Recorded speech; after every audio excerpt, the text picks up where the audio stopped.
नमस्कार, मैं डॉक्टर मंगल सुरेश टाठे आज आपके सामने प्रस्तुत कर रही हूँ पंचकर्म क्या है, करने का तरीका, फायदे एवं उसके नुकसान। पंचकर्म आपके शरीर से विषाक्त पदार्थों को निकालने की आयुर्वेदिक चिकित्सा है। पंचकर्म चिकित्सा में 5 प्रक्रियाएं होती है: वमन, विरेचन, नस्य, रक्तमोक्षण और बस्ती।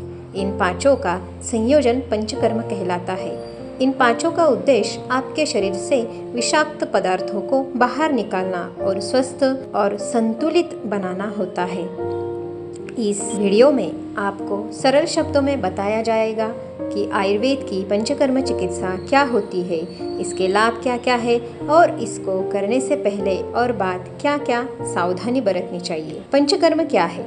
आयुर्वेद विज्ञान आपको इस बात का संकेत देता है कि अधिक तनाव आपके आंत की नली या जठरांत्र मार्ग के लिए बहुत अधिक नुकसानदायक होता है। जठरांत्र मार्ग में असंतुलन की वजह से सूजन होता है और पाचन क्रिया भी प्रभावित होती है। सूजन और पाचन क्रिया सही न होने की वजह से आपके शरीर में अपशिष्ट पदार्थ जमा होने लगते हैं और शरीर बीमारियों का शिकार होने लगता है। इसके साथ ही कई प्रकार की बीमारियां भी जन्म लेने लगती है। पंचकर्म के माध्यम से आपके शरीर से विषाक्त पदार्थ बाहर निकलते हैं और आपका शरीर अधिक सक्रिय हो जाता है। विषाक्त पदार्थ बाहर निकलने और शरीर अधिक सक्रिय होने की वजह से आप अधिक ऊर्जावान महसूस करते हैं और मानसिक स्तर पर भी सुधार होता है। आपके पाचन क्रिया को मजबूत बनाकर पंचकर्म प्राकृतिक रूप से आपके शरीर से विषाक्त पदार्थों को बाहर निकालने का काम करता है। पंचकर्म आयुर्वेदिक प्रक्रिया के माध्यम से शरीर के विभिन्न अंग जैसे फेफड़े, मूत्राशय, पसीने की ग्रंथि, पेट और आंत से अपशिष्ट पदार्थों को बाहर निकालता है। ध्यान रहे कि पंचकर्म प्रत्येक व्यक्ति के लिए अलग अलग होता है। यह व्यक्ति के शरीर, उम्र, ताकत और रोग प्रतिरोधक क्षमता पर निर्भर करता है। इसीलिए पंचकर्म आयुर्वेदिक प्रक्रिया को अपनाने से पहले प्रशिक्षित चिकित्सक से सलाह ले और इसे सही तरीके से करें। और ये भी बात ज़रूर ध्यान में रखें कि पांचों भी कर्म एक ही समय में हर एक व्यक्ति को करना पॉसिबल नहीं होता है।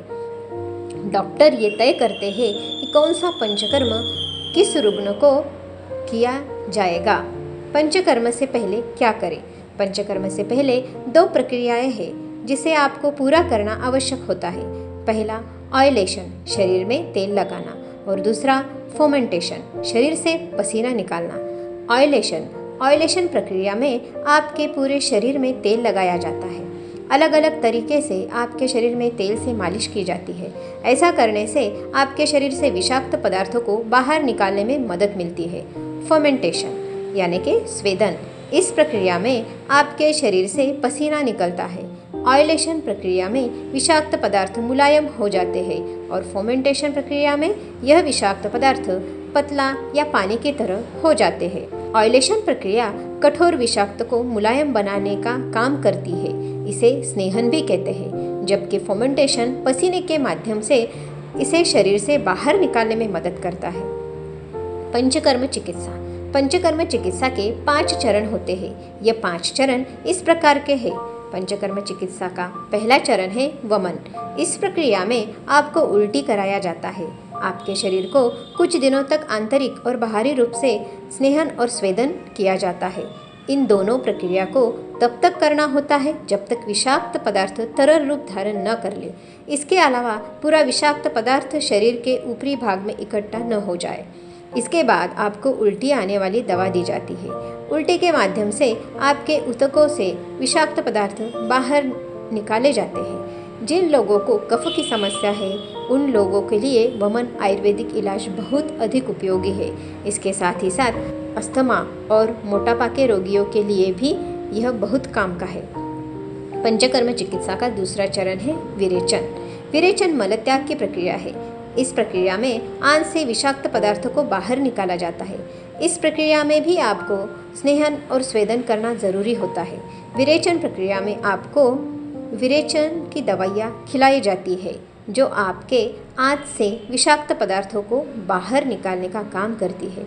जिन लोगों के शरीर में पित्त अधिक बनता है उन लोगों के लिए विरेचन प्रक्रिया बहुत अधिक लाभदायक साबित होती है। इसके साथ ही साथ पीलिया और कोलाइटिस के रोगियों के लिए भी उपयोगी है। स्किन डिसीज के लिए भी विरेचन बहुत उपयोगी रहता है। पंचकर्म चिकित्सा का तीसरा चरण है नस्य। नस्य प्रक्रिया में आपको नाक के माध्यम से औषधि दी जाती है जो आपके सिर वाले भाग से विषाक्त पदार्थों को बाहर निकालने में मदद करती है।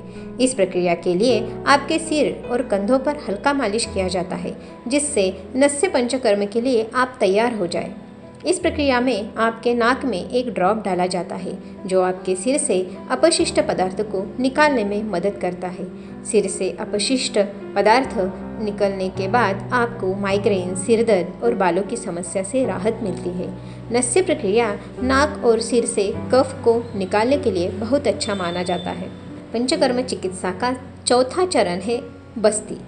बस्ती प्रमुख रूप से दो प्रकार की होती है, अनुवासन बस्ती तथा आस्थापन बस्ती। अनुवासन बस्ती एक अद्वितीय आयुर्वेदिक उपाय है। इस प्रक्रिया में आपके शरीर से विषाक्त पदार्थ को निकालने के लिए कुछ तरल पेय पदार्थों का इस्तेमाल किया जाता है। तेल, दूध और घी जैसे तरल खाद्य पदार्थों को आपके मलाशय में पहुंचाया जाता है। अनुवासन बस्ती पुरानी बीमारी को ठीक करने में बहुत उपयोगी है। अधिक वात वाले शरीर के लिए यह उपाय बहुत अच्छा माना जाता है। इसके साथ ही साथ गठिया, बवासीर और कब्ज के लिए रामबाण साबित होता है। अनुवासन बस्ती वात, पित्त और कफ तीनों दोष के लिए बहुत अच्छा माना जाता है। इस प्रक्रिया को पंचकर्म का आधार माना जाता है और पंचकर्म की आधी चिकित्सा यानी कि बस्ती चिकित्सा होती है। इसी प्रकार से आस्थापन बस्ती काढ़े के स्वरूप में आपके मलाशय में पहुंचाई जाती है और इससे भी वात के रोग दूर होते हैं। पंचकर्म चिकित्सा का पांचवा चरण है रक्तमोक्षण। रक्तमोक्षण में आपके शरीर के खराब खून को साफ किया जाता है। खराब खून की वजह से होने वाली बीमारियों से बचाने के लिए रक्तमोक्षण प्रक्रिया बहुत उपयोगी है। इस प्रक्रिया में शरीर के किसी खास भाग या फिर पूरे शरीर के खराब खून को साफ किया जाता है। रक्तमोक्षण त्वचा रोग जैसे मुहासे, एक्जिमा या विविध प्रकार के स्किन डिसीज, स्किन इन्फेक्शंस को ठीक करने में बहुत लाभदायक है। पंचकर्म के फायदे। पंचकर्म आपके शरीर और दिमाग से विषाक्त पदार्थों को बाहर निकालता है। पंचकर्म आपके स्वास्थ्य को बेहतर बनाता है। पंचकर्म आपके रोग प्रतिरोधक क्षमता को मजबूत बनाता है। पंचकर्म आपकी बढ़ती उम्र को रोकता है। पंचकर्म आपके शरीर को आराम पहुंचाता है। पंचकर्म आपके शरीर को पूरी तरह से शुद्ध करता है। पंचकर्म आपके पाचन क्रिया को मजबूत बनाता है और पाचन शक्ति को बढ़ाता है। पंचकर्म आपके ऊतकों को युवा बनाता है और वज़न कम करने में भी मदद करता है। वैसे ही वज़न बढ़ाने में भी पंचकर्म की सहायता ही होती है। पंचकर्म के नुकसान और सावधानियाँ। पंचकर्म आयुर्वेदिक इलाज आजकल पूरे दुनिया में बहुत अधिक लोकप्रिय हो रहा है। यह लोगों के लिए बहुत उपयोगी सिद्ध हुआ है और स्वास्थ्य के लिए इसके कई फायदे हैं। पंचकर्म आपके शरीर के लिए किसी भी प्रकार से नुकसानदायक नहीं है, लेकिन फिर भी पंचकर्म चिकित्सा को अपनाने से पहले आपको कुछ सावधानियां जरूर रखनी चाहिए। इस दौरान केवल गर्म पानी ही पिए, गर्म पानी से नहाए और अन्य काम के लिए भी गर्म पानी का ही इस्तेमाल करें।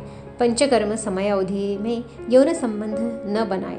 पंचकर्म के दौरान दिन में नहीं सोना चाहिए।